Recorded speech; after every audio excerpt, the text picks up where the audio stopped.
Good evening, fight fans. Welcome to another episode of Sparring Sessions Live. My name is JM Siyasat, and tonight joining us will be the Dean himself, Quinito Henson. We'll go ahead and talk about the recent performance of Jonas Sultan, ang kanyang panalo kay Carlos Caraballo this past weekend. And at the same time, we will go ahead and discuss the future of the stock of the Snake Pit Bantamweight Division. Okay? So samahan niyo po kami ngayong gabi.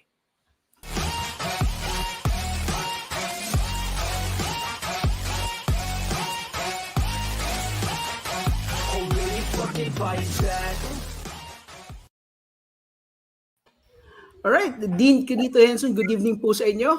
And wow, this past weekend, I think we've all expected to be action-packed. We all knew it was going to be exciting, but boy, did it actually surpass expectations yung laban ni Jonas Sultan versus Carlos Caraballo. Now, we know what Jonas Sultan brings to the table, and what do you actually think of his performance, Dean Quinito? Very impressive yung performance, pero nakita din natin, JM, yung mga weaknesses niya. No? I feel that kailangan niyang tindihin yung kanyang depensa. Doon ang isang weakness ni Jonas. No? I think he took far too many punches from Carlos Caraballo when he should have finished him off early.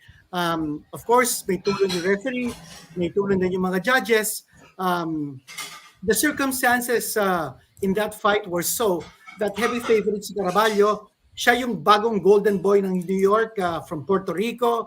He was a big favorite. You had to bet what, $750 to win $100 kung manalo si Caraballo, at si Jonas naman, you bet $100 and then you'll win what, $425. Kanya big underdog si Jonas, big upset para sa kanya.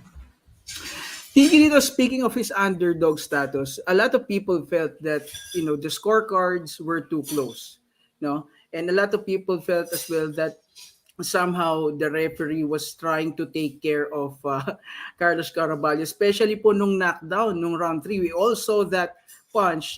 Nung first time sa angle from the TV screen, hindi mo akalain, but when you actually saw the replay, the punch did not even land. What do you make of those scorecards, Dean Quinito, 94-93?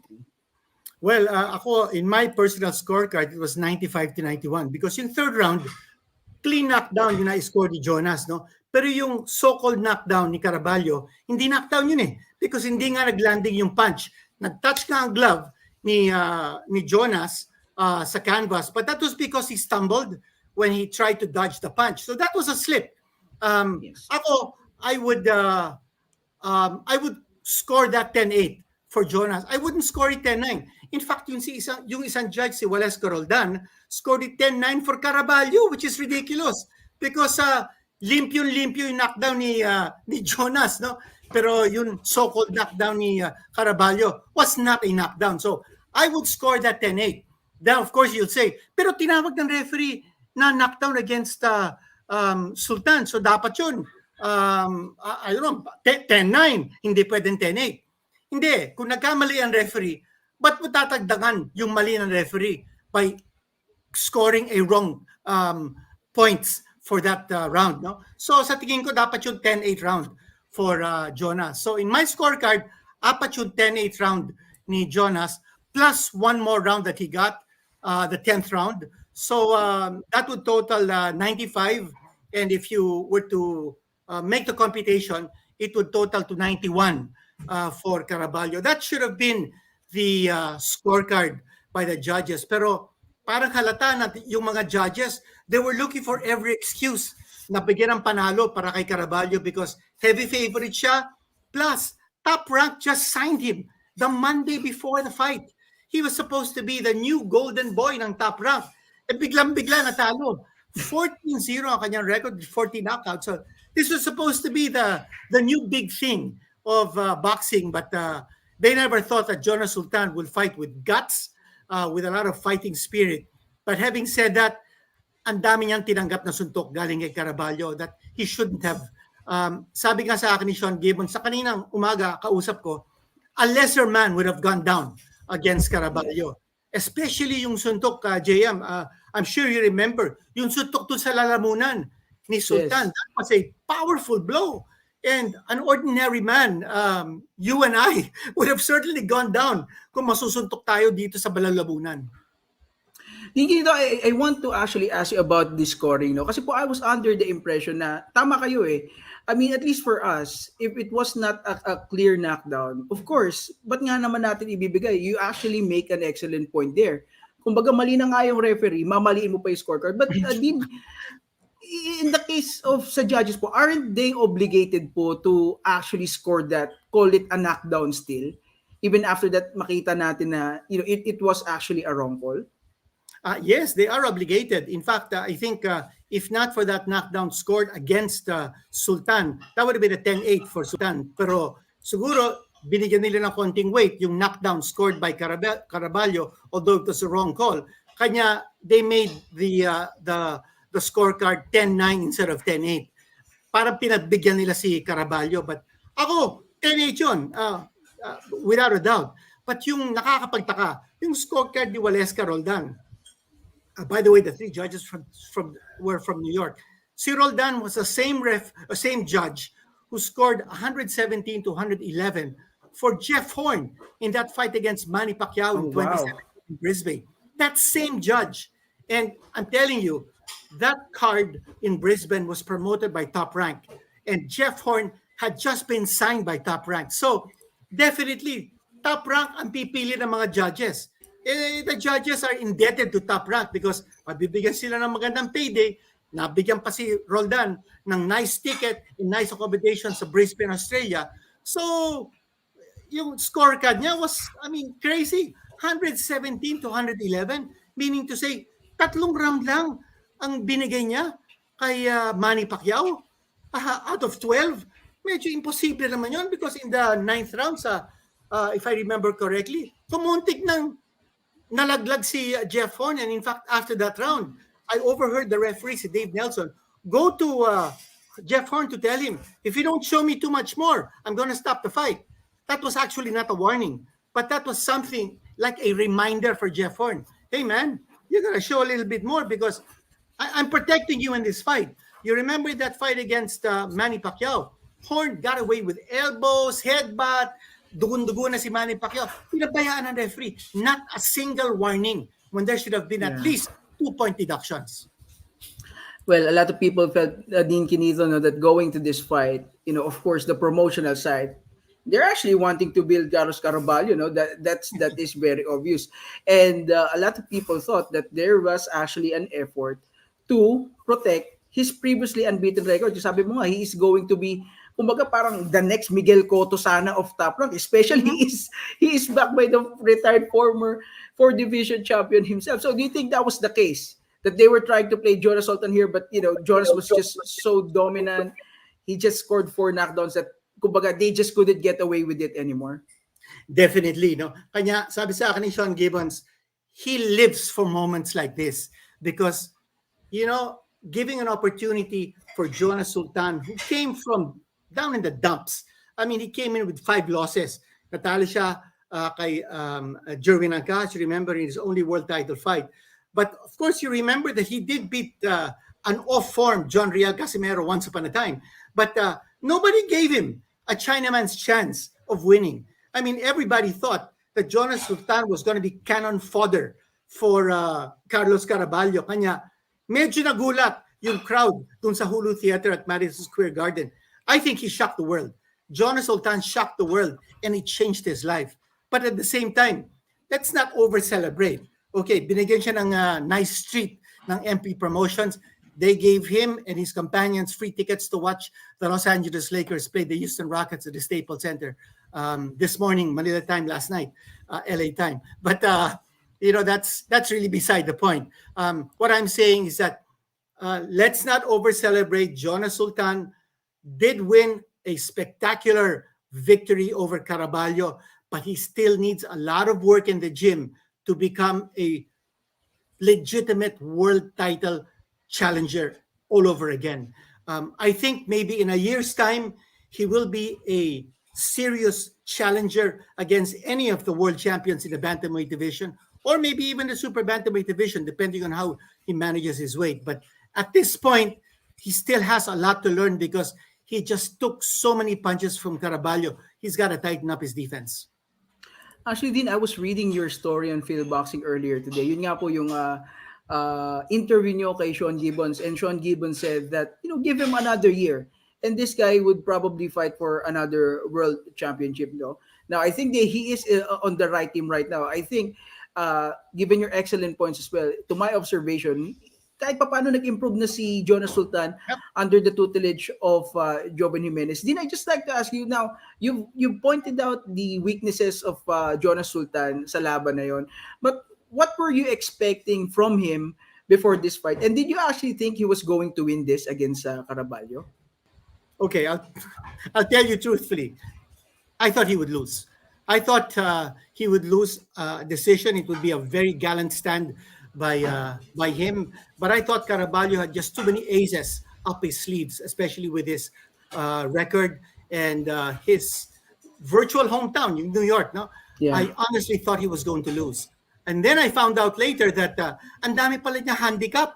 The Wednesday before the fight, he had a swollen jaw because yung wisdom tooth niya was impacted and it was painful. It was hurting him. Tapos, naisip-isipan din ni Jonas Sultan, ewan ko kung bakit, to wrap his ankles like a basketball player. You know, when you wrap your ankles, it's supposed to protect you, but basketball players wear thick shoes, yung heavily protected, heavily padded shoes. If you're a boxer, you don't want to wear heavily padded shoes because you want to keep your weight down. You want to make sure that your feet are active and mobile. Huwag mo masyadong irarap yung mga ankles mo, baka hindi mo maramdaman yung mga paa mo. Ganun na nangyari kay Jonas. He wrapped his ankles like a basketball player, thinking that it would prevent him from getting cramps. But, it backfired. Sabi niya sa akin, starting the fourth round, wala na siyang masyadong feeling sa kanyang paa. And he could hardly move. He said he'll never wrap his ankles again for his next fight. So that was a lesson that he learned. But, the swollen jaw, the feet that were taped, and then the cuts that he suffered in that fight. No, buti na lang, it was underneath his eyes. The big punches that he absorbed from Caraballo, those are major drawbacks sa kanya, but you have to hand it to him. This guy wanted to win, and he put his life on the line inside that ring, and he won. And he did it for his family. He did it for his future. Kanya hats off tayo kay Jonas Sultan. Dina, I would just like to greet our live viewers right now. Right now, nandito si Michiko Nishioka, Anthony Joaquin Arieta, Janel Mitra, Clark Gabs, Kenneth TV, kay Jeval Sumay Quaker. Magandang gabi po sa inyo. And thank you so much for tuning in dito sa Sparring Sessions Live. Now, Dean, regarding do sa mga weaknesses, I would like to take a more deep dive dun sa kanyang naging performance. Now, he scored 4 knockdowns, but at the same time, he was not able to get a finish. That is actually rare, no? I think the two of those knockdowns were flash knockdowns naman. So, definitely pwedeng nakasurvive nga si Caraballo dun sa 2 knockdowns na yon. But 4 knockdowns, 10 rounds, he was able to hurt Caraballo several times. Do you think yung kanyang hindi pagkakuha nung knockdown, do you think it has more to do with maybe kulang pa yung punching power or the lack of technique pa or maybe lack of killer instinct? What do you make of that, Dean Quinito? I think kulang pa sa diin yung mga punches niya. But what I like about Jonas Sultan is that if you break down those knockdowns, he scored those knockdowns with 4 different punches. Right uppercut, right straight, left hook, at saka right hook. 4 different punches. And yung maganda rin nakita ko kay Jonas is that nakahanap siya ng puwang. Yung opening for him to be able to throw his punches and connect. That's very important. For me, marksmanship is very, very important because you need to be accurate. You can throw so many punches, but if you don't land, sayang lang. Mapapagod ka lang sa kakamintis mo. But ito, accurate siya. Nakahanap siya ng puwang and he was able to land those punches. I also think that Caraballo has a chin. I don't think he's got a very good chin because he took those punches and he went down. Couple of those knockdowns, he stayed on his knees or at least on one knee till about the 8th count. So he wanted to make sure that he got his rest before standing up. So talagang nag-groggy siya. Yung finishing kick ni Jonas, I would like to see him do that. No, I thought that Caraballo did a good job of moving away from harm's way after he got knocked down, and I think Jonas has to do a better job of making sure that once his opponent is hurt, he's got to go for the kill. He's got to be able to trap him and stop him from moving and put him in a spot where he can unload and not give his opponent a chance to escape. So for me, that's something that he has to work on as well. Dean, I just like to give a quick shout out to Rick Ian Siakor. Sir Jem, the Dean pa shoutout po. By the way, isa sa mga favorite commentator and sports analyst ko yan. Way back PBA and blow by blow Wow! days. Glad bless Thank po you, sa thank inyo. you, thank you. Huge fan here, the Dean Quinito. Salamat, salamat. Dean, I want to go back to round 9, okay? Jonas was getting battered in that round, okay? Until he actually scored another knockdown, Yeah. turned the tide for him, okay? I thought he fought really well in the 10th and final round. Now, when I actually say or talk about Jonas Sultan, two things that comes to mind is Jonas Sultan always in shape, you know? He is never out of shape. He takes good care of his body between fights, you know, when he actually goes in there always 100% ready. And matibay talaga yung panga niya. Matibay talaga. He Yeah. lost 5 times but he's never been knocked out. What, given yung sa naging takbo ng laban din, what do you think would have happened if it went to 2 more rounds? If it was scheduled for 12 rounds? Because Jonas Oh, was already struggling in there as well. yeah, that's a good question. Actually, if he had scored only 2 knockdowns instead of 4, it would have been a draw. If he scored only 1 knockdown, he would have lost by 1 point. If it had gone 2 more rounds, well, it also depends on the staying power of Caraballo. He went down 4 times, and you can see that he's vulnerable. Baka naman, if given 2 extra rounds, maybe Caraballo would have waned, would have gotten slower, and Sultan would have found the proper punch to finish him off. Very speculative yung masasabi natin if there were 2 more rounds. But I do believe that there is still a lot of room for improvement for Jonas. But you're so right, JM. This guy can take a punch. I also think that if he's ranged against a technically proficient fighter, like a Jerwin Ancajas, for instance, in that fight, if he goes up against a technician like an Ancajas, he's bound to lose because a technician is going to be able to pick his punches, take away the moves of Jonas, make him miss, turn him around so that he doesn't have the angles. Those are the things that a technician can do. And that's exactly what Ancajas did when he beat Sultan. But you have a fighter like Caraballo with a 14-0 record and 40 knockouts who thought entering the fight he could knock out this guy. He was going in for the kill.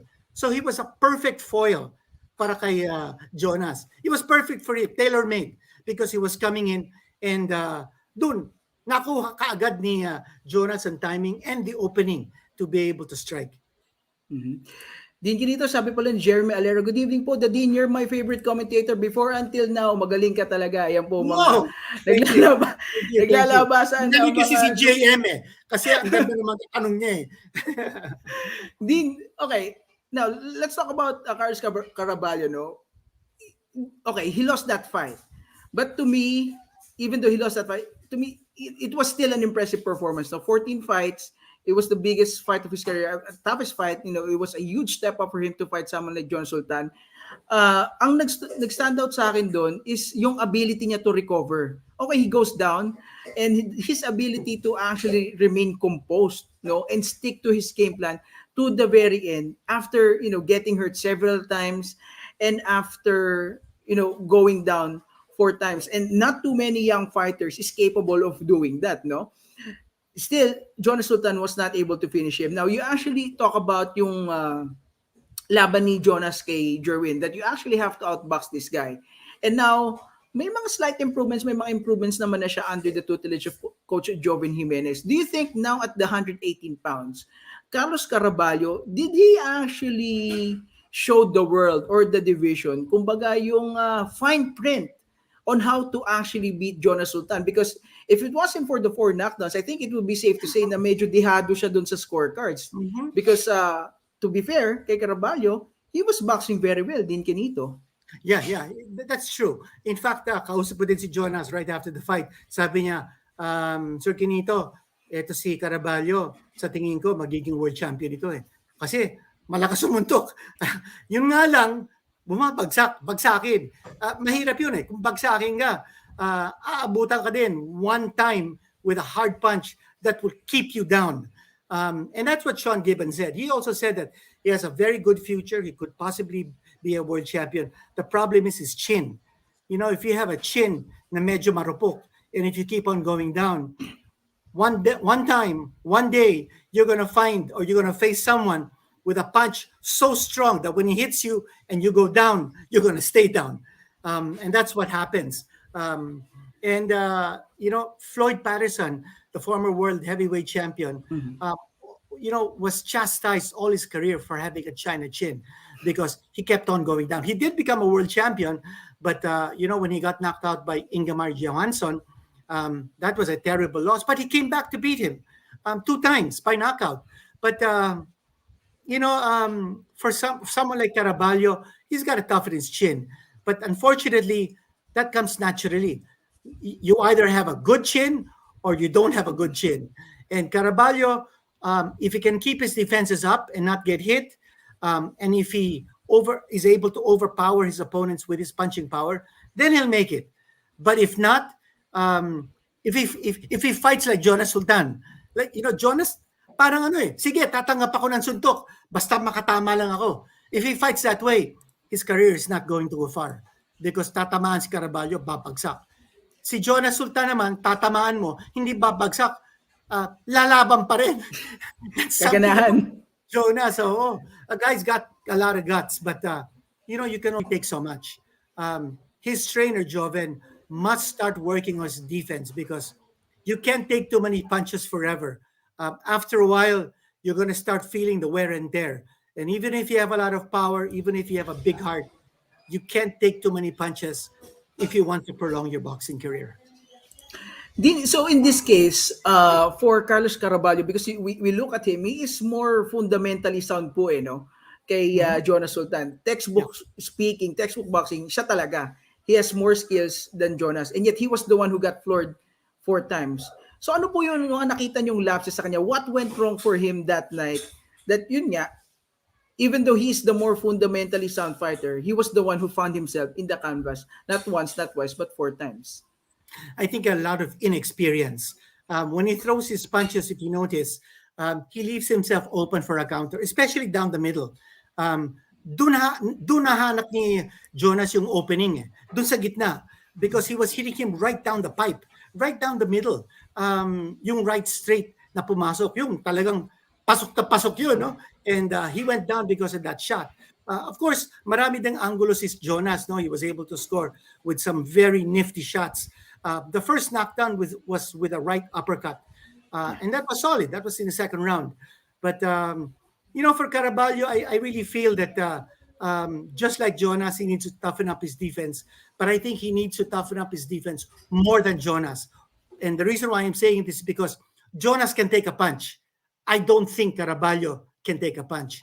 And as I said, sooner or later, makakaharap siya ng isang boksingero na napakalakas, much stronger than Jonas Sultan, na kung tamaan siya, babagsak siya at hindi na babangon.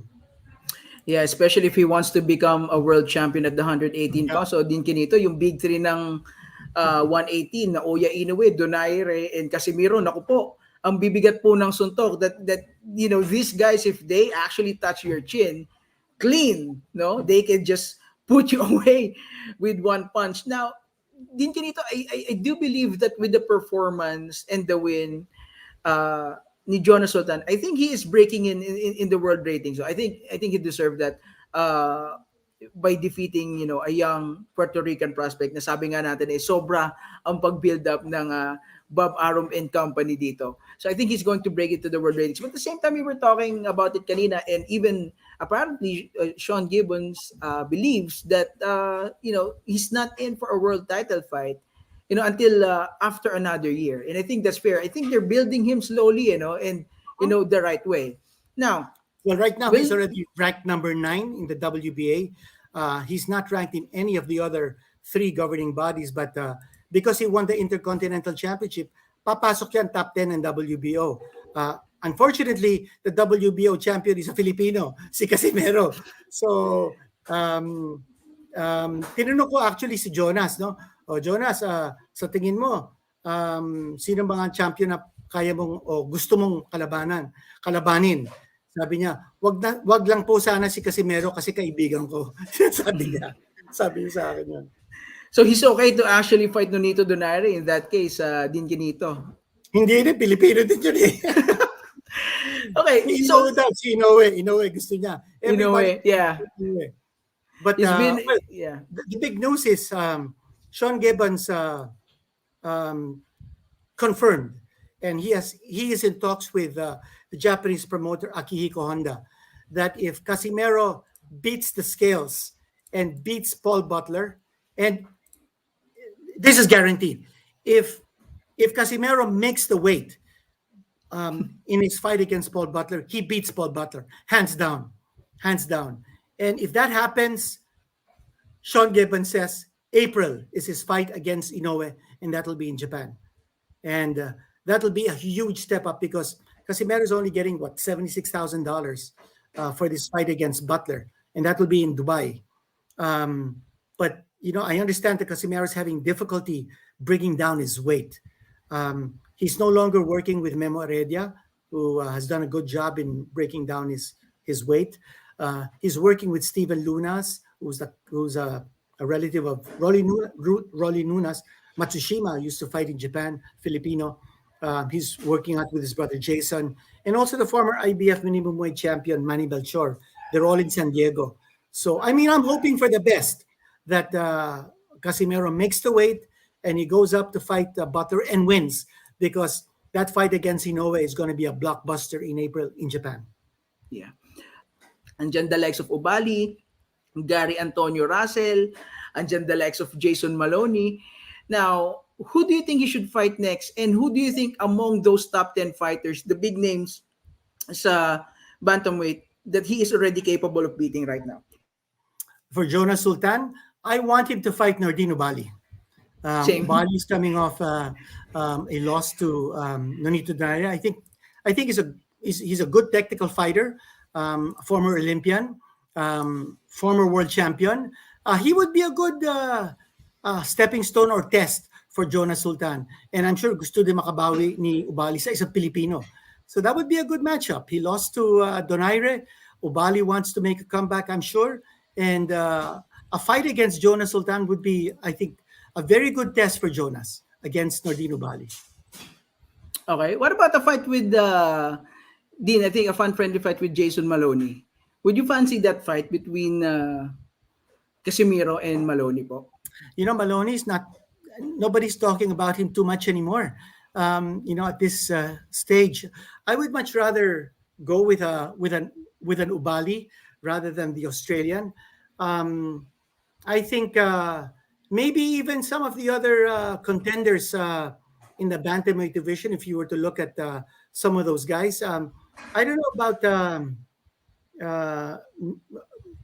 maybe Emmanuel Rodriguez, who lost to Raymart Gaballo. Maybe he could be a contender. He's Puerto Rican as well.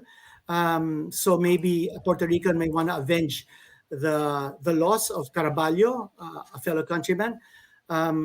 Maybe Emmanuel Rodriguez might be a good fight, good test for Jonas Sultan. For me, there are so many options at this stage for him, but I want to test him against a boxer because I thought that Caraballo gave him a one-dimension type of fighting style. I think Jonas Sultan will need to hone his skills fighting against a skilled boxer. Someone like an Ubali, someone like an Emmanuel Rodriguez might be a good test for him. Mm-hmm. Okay. Now, Dean, we cannot talk about the 118-pound division without talking about the big names. And when I say the big names, the big guns dito, we're talking about his fellow Filipino fighters. Okay. Now, nandyan si Nonito Donaire. Of course, he is fighting Raymond Caballo on December 11.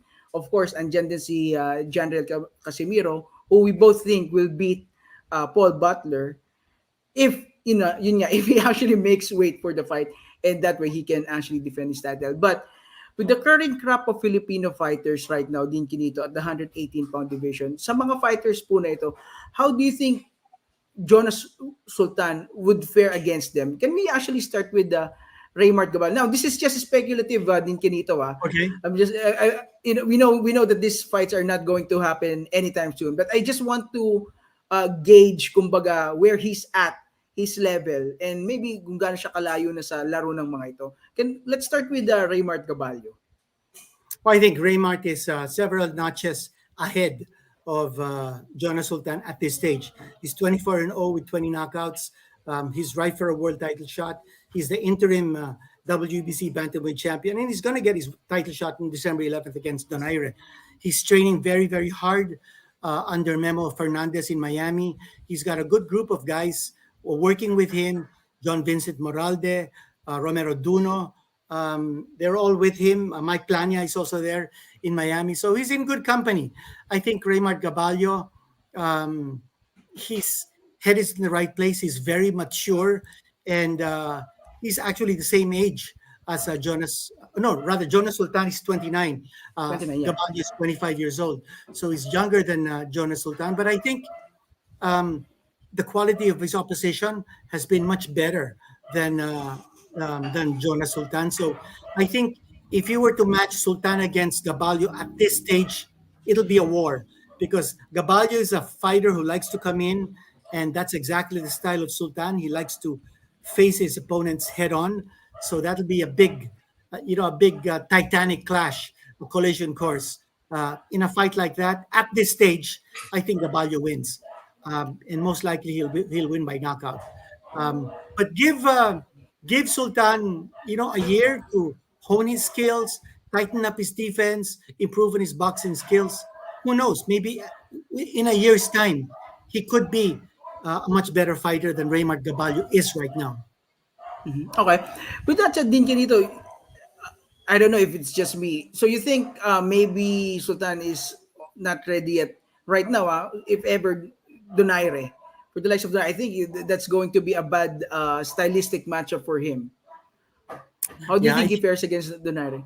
I think it'll be a very, very tough challenge for Sultan if he goes up against Donaire, especially if Sultan is not able to improve his defense.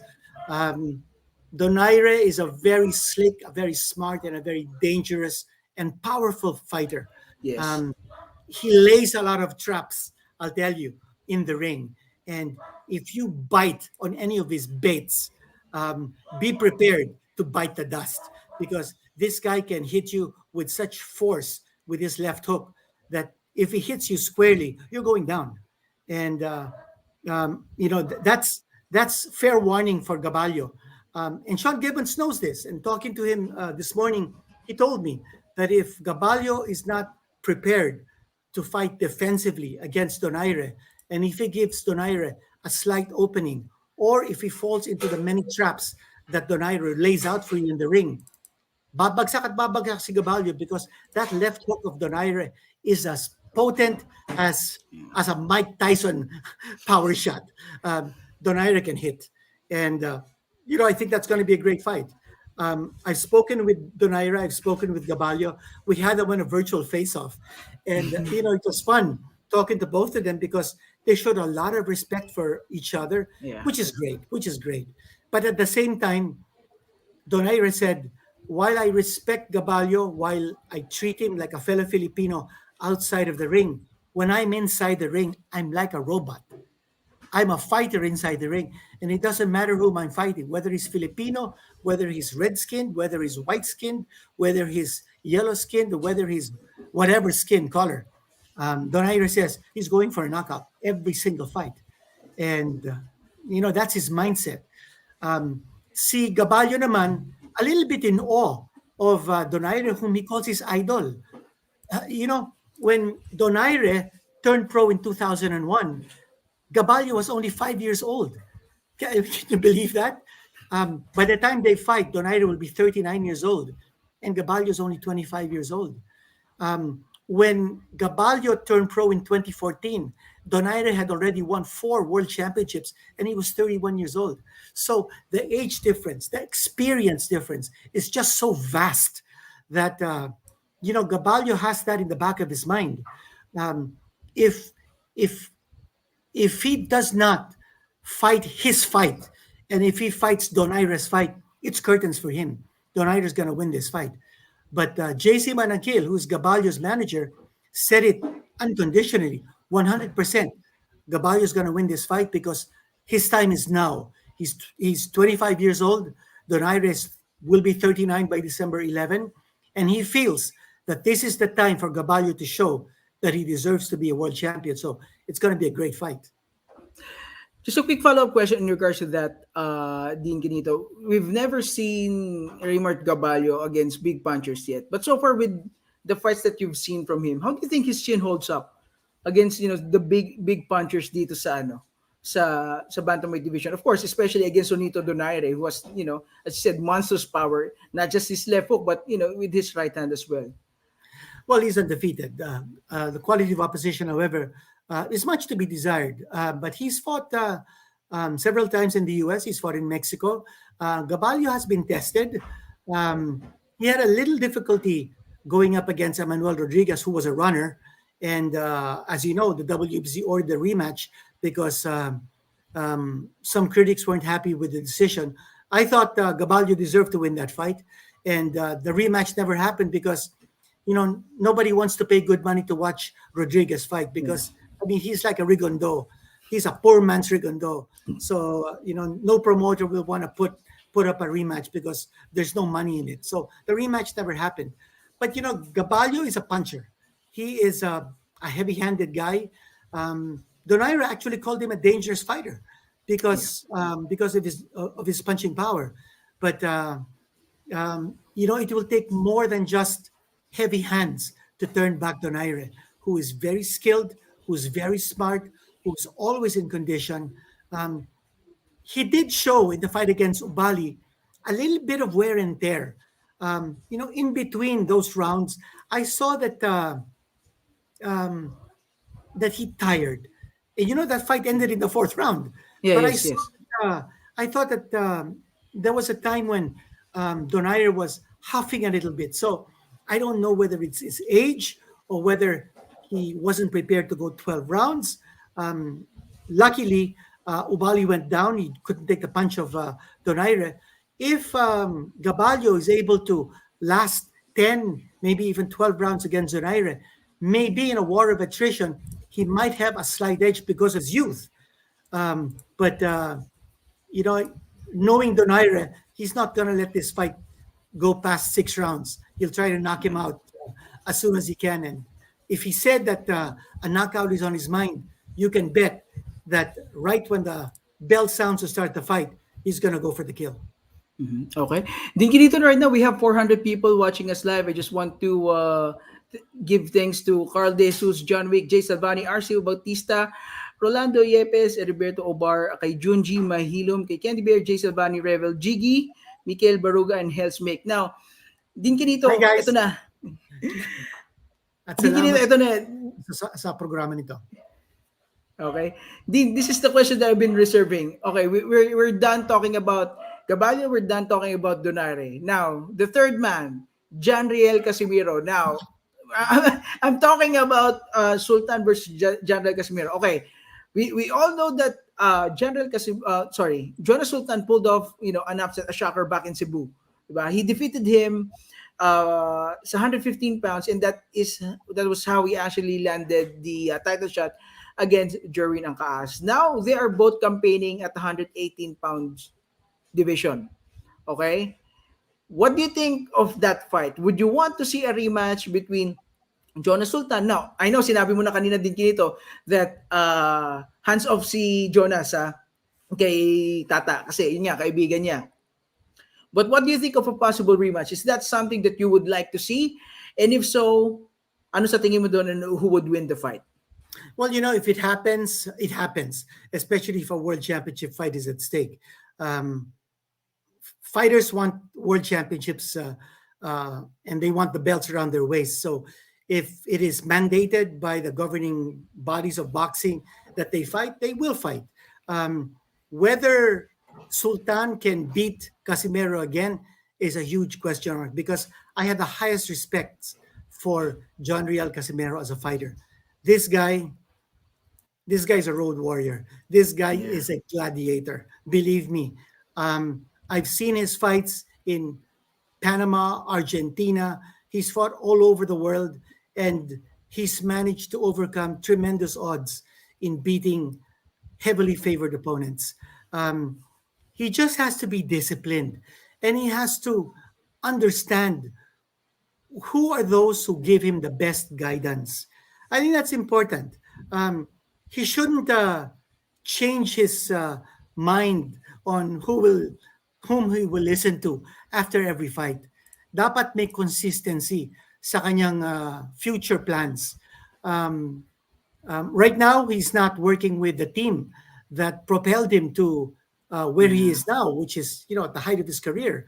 He's working with a different team, and I'm just hoping that this new team brings him to a condition where he not only makes the 118-pound limit, but also is able to beat Paul Butler handily, as he should. Casimero is a great talent. Not only that, he's a showman. And boxing needs personalities like his. Um, Agree. yeah, but boxing needs a shot in the arm. It's nice to show sportsmanship and respect. And saludo tayo sa mga boxers who are very gentlemanly. But you remember Muhammad Ali? I mean, he had a big mouth, and Yeah. he mocked his opponents. He trash talked like nobody's business. He did not show any respect for Archie Moore, Floyd Patterson, Sonny Liston. Those opponents, he showed absolutely no respect for Joe Frazier. But people went to pay good money to watch Muhammad Ali, and boxing was alive and kicking when he was in his Yeah. prime. So, having said that, I like Casimero. I really like him. For all his loony antics, I love Casimero. I think he's a great fighter, and I want to see him on the throne for the longest time. I want to see him beat the hell out of Inoue. That's what I want to see. I want to see him kick his butt. And even if it's in Japan, I tell you, Casimero will fight anyone anywhere. He's been to England twice to beat Zolani Tete and Charlie Edwards. I mean, this guy Edwards. Yeah. can beat anyone on a given Anywhere. night. But he's got to have his head in place. And he's good for boxing. I mean, I haven't seen any fighter who, after knocking out an opponent like Duke Micah, go down and make 6 push-ups with one hand. Uh, After a fight, doing that 6 push-ups with one arm, um, unbelievable. Like Casimero. That's why the way I actually describe General Casimiro, Did Quinito, he's a breath of fresh air, I believe. And I think Philippine boxing can really use a guy like him. No, now we're not knocking on our boxers na magalang. But that's something that we already had for decades, for years. Though gusto natin yung may konting anghang naman. It's a different touch, a different kind of Filipino boxer, and even people may agree or not, it actually put his name out there. Now he has a lot of fans. Now he has a bigger following. He goes to YouTube, promotes, he talks a lot, and people love him for that. And again, at the end of the day, Each his own. Everybody has his own way of winning a following. Flash Elorde, he showed tremendous respect for every single opponent. He never trash talked. He showed a lot of respect for Carlos Ortiz, Frankie Narvaez, Sukang Il, Johnny Bizarro, all those fighters whom he fought. And and people loved him. People adored him. But that was his character. Nonito Donaire, showing a lot of respect for every single opponent. People love him. And Donaire is going to go to the Hall of Fame. But, you yeah. have a John Real Casimero. He's his own personality. Um, he's a Looney Tune. And for whatever he's worth, he's got a following too. So we can't say every fighter is should be like this category. Um, Let them have their own personality, and either you like him or you hate him. But for as long as they contribute to the popularity of the game and show sportsmanship after the fight, hey, let's give him, let's give them that space, because every fighter puts his life on the line inside the ring. So I have the utmost respect and admiration for every fighter who does that, because inside the ring, it's survival of the fittest. I definitely agree, Din Quinito. Now, Din Quinito, before I ask you my last question regarding our topic, sa mga nasa chat natin, guys, go ahead and type in your questions. It's not every day, it's not every time that we actually get joined by the Dean himself. So if you have any questions for the Dean, okay, I'll give the floor to you. Type your questions and we will go ahead and read it later after my final question. And we'll have the Dean answer those questions for you. Anything that's boxing related, okay? Now, Dean, if Even we if it's actually not boxing related, basta kaya ko. yeah, yeah. See, very good, very good. Okay, now, Dean. Okay, last question about Jonas Sultan. If his handlers think that it's going to take him another year to develop his skills, it will take him another year for him to be ready for another world title shot, especially in the snake pit that is the 118-pound division. In that span of time, what should he do next? Who should he fight, Muna, while he's waiting for that big shot? I think it should be active. And I think it should be, JM, one step at a time and always at the higher level. You always want to go to the next level. So maybe it can start with Ubali, and then maybe after that, maybe try out Rodriguez, and then look at the top five contenders and try to eliminate them one by one. But you always have to be looking at a higher level of competition. You don't want to take a step back. And for Jonas Sultan, he's had two back-to-back good victories in the US. So you'll want him to be able to improve, and show what he can do against a higher quality of opposition. I'm thinking for this coming year, give him maybe at least two fights, at least. Yeah. Maybe he can even put in a third fight. And then maybe by 2023, he'll be ready. Early part of 2023, he'll be ready for a world title fight, whoever is on top of the throne at that time. So, Dean, just quick lang ah. So you think he should be fighting some of the top 10 guys na since you mentioned that, of course, he has to step up, keep the momentum, and he has to learn, Yep. and he needs that experience. Okay. Yep. All right. Yep. Sige. Guys, again, if you have any questions for Dean Quinito, now is your chance. This is not every day that we are joined by the Dean himself. Type your questions and I'll go ahead and read it to Dean Quinito. Dean, let's start with RC Bautista. Does moving up to 122 pounds favor Inoue since the champions in that division are Americans?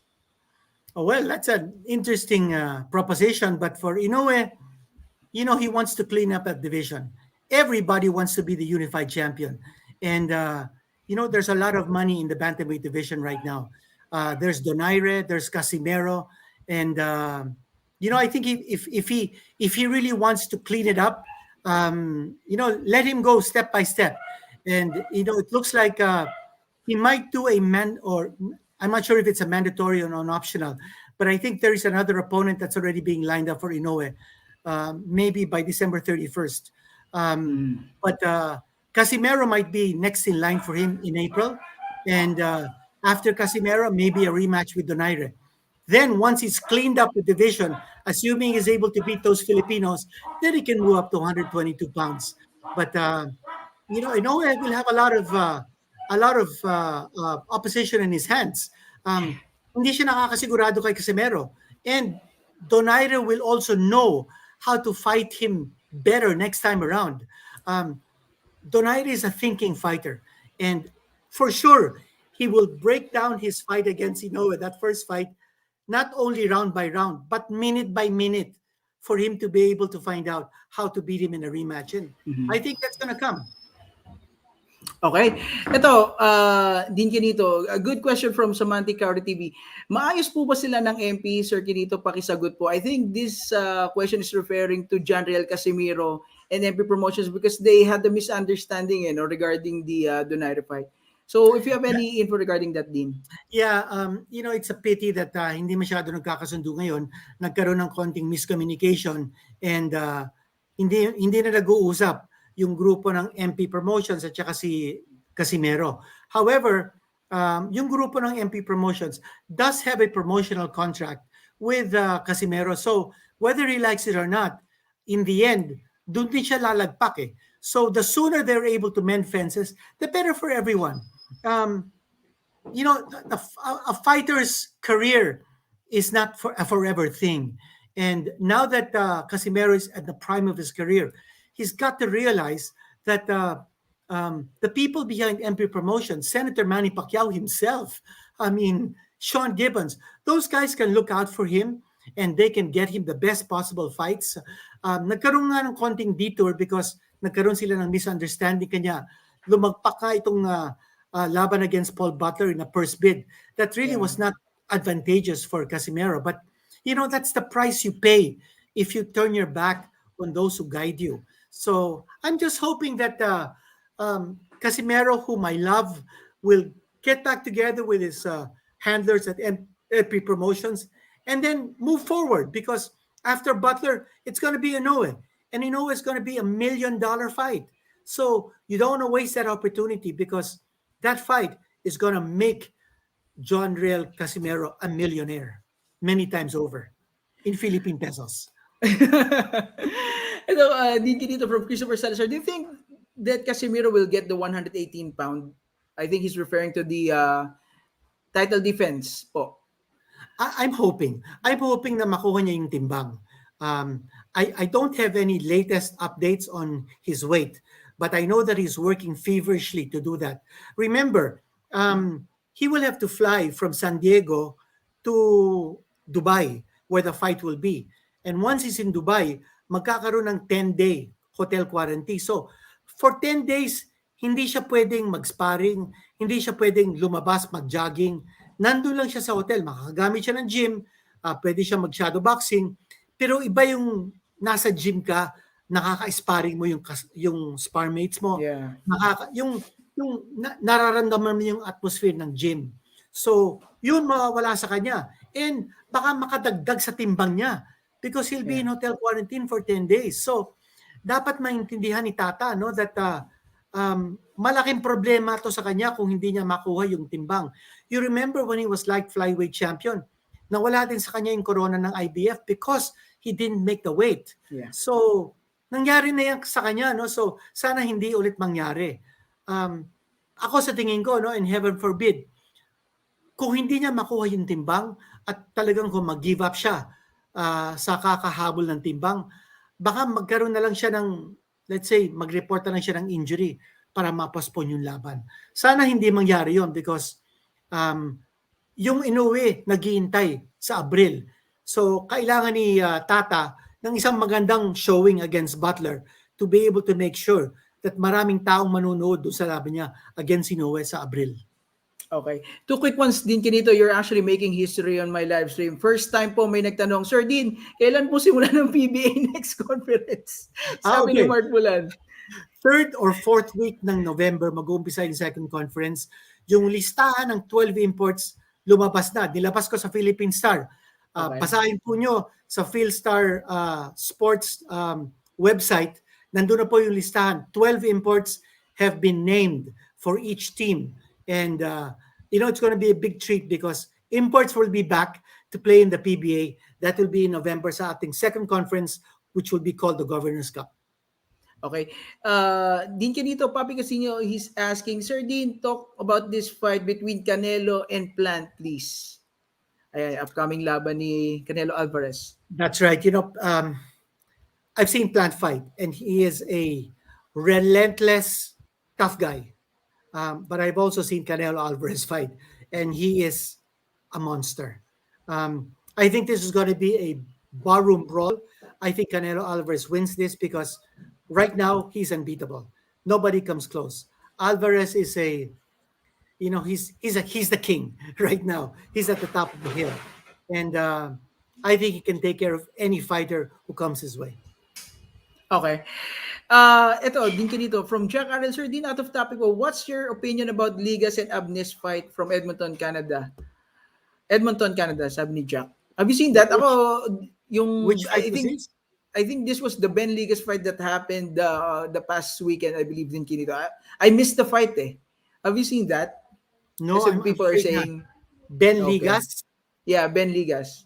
I'm sorry, hindi ko napanood yung laban. There are so many fights that have been going on. Hindi ko din napanood yung laban ni Noy Noy na lumaban siya sa Australia at nanalo. I would like to watch that fight.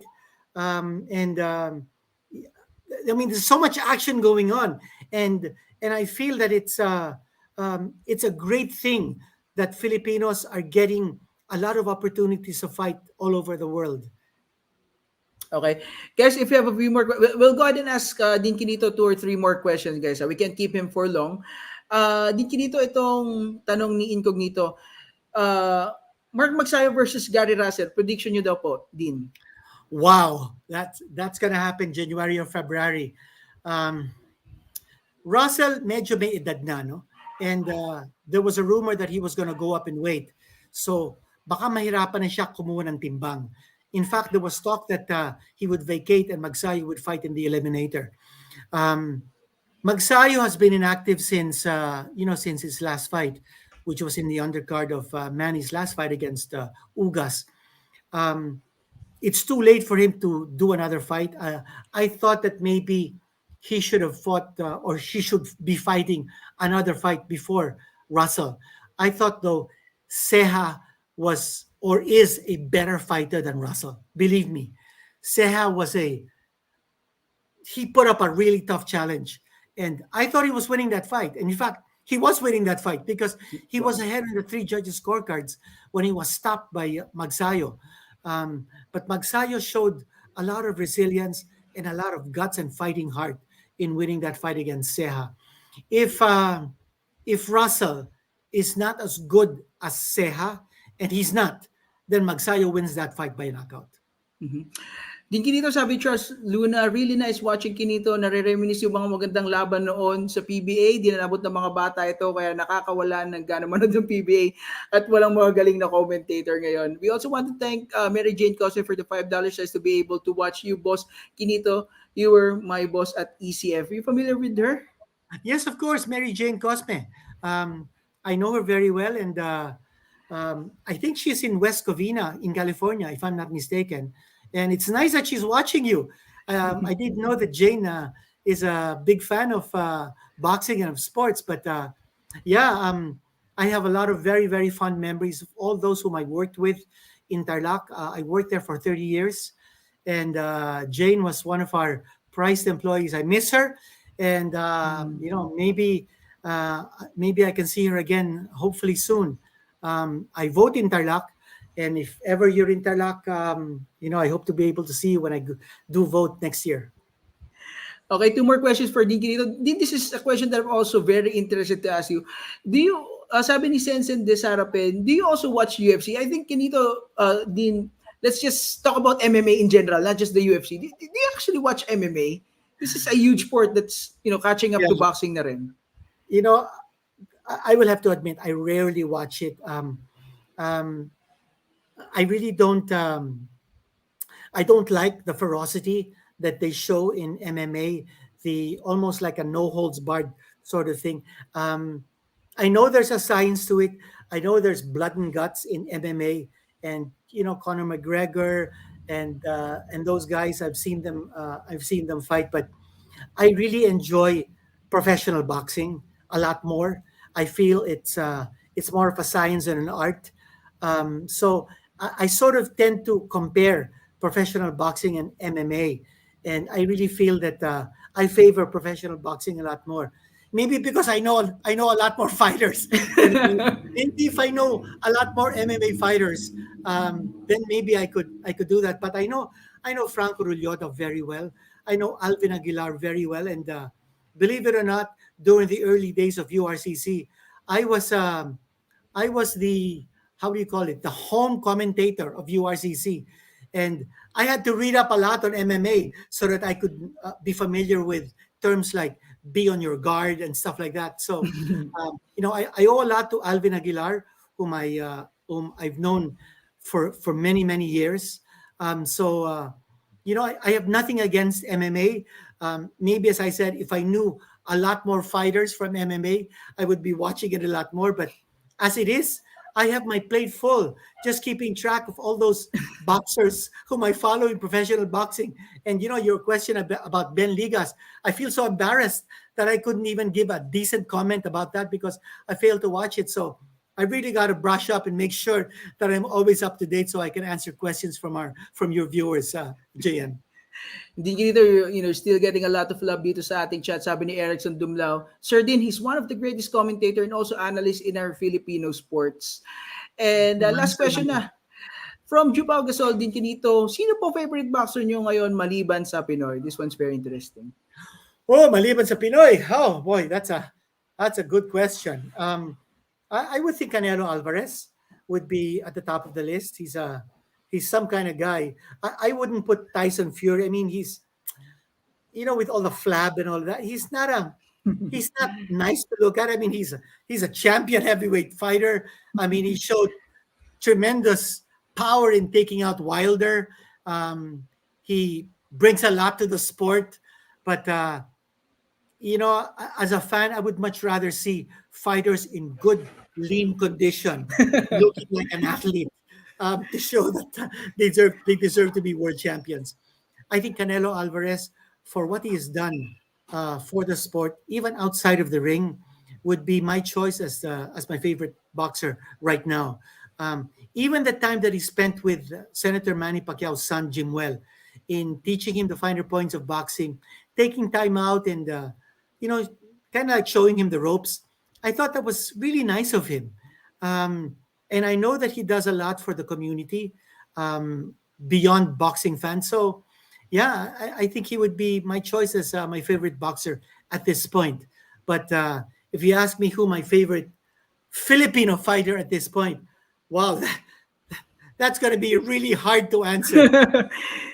Sige They're din, all my might as favorites. well tell They're us. all my friends.